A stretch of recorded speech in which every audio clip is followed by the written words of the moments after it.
Hi friends, మనమైతే ఈరోజు టమాటా నిల్వ పచ్చడి ఎలా పెట్టుకుందామో చూద్దాము. దీనికైతే టమాటాలను ఉడకబెట్టాల్సిన అవసరం లేదు. ఎప్పుడైతే టమాటాలు తక్కువ కాస్ట్ ఉంటాయో మనం అప్పుడు టమాటాలు తెచ్చి ఈ విధంగానైతే పచ్చడి అయితే పెట్టుకోవచ్చు. ఇది పక్కా 1 year పాటు అయితే నిల్వ ఉంటుంది. ఫస్ట్ అయితే మనం టమాటాలలో ఉప్పు, పసుపు, ఆవాల పొడి 3 వేసి 3 to 4 days అయితే ఊరబెట్టుకోవాలి ఒక డబ్బాలో. ఆ తర్వాత టమాటాలను తీసి గట్టిగా విసికి ఎండబెట్టుకోవాలి. అదే వాటర్లో కొంచెం చింతపండు వేసి 1 kgకి 100 grams చింతపండు లాగానైతే వేసుకోవాలి మనం.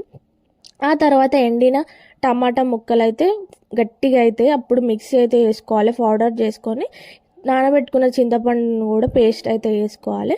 మళ్ళీ పేస్ట్, పౌడర్ అలాగే మిగిలిన వాటర్ కూడా 3 మంచిగా కలుపుకొని అందులో కొంచెం మెంతుల పొడి, కారం పొడి, పచ్చెల్లిపాయలు వేసి మంచిగా కలుపుకోవాలి. ఆ తర్వాత పోపు పెట్టుకుంటే అయిపోతుంది. మనం పోపు అయితే ఎప్పుడు చల్లారినాకనే వేసుకోవాలి. వేడివేడిగా అస్సలు పోపునైతే పచ్చళ్ళలో కలపద్దు. అలాగే సాల్ట్ కూడా కరెక్ట్గా ఉండేలాగా చూసుకోవాలి. తక్కువ అస్సలు ఉండకూడదు. మనకి ఎక్కువ రోజులు ఉండాలంటే సాల్ట్ కరెక్ట్గా ఉంటేనే పచ్చడి అనేది నిలువ ఉంటుంది మంచిగా.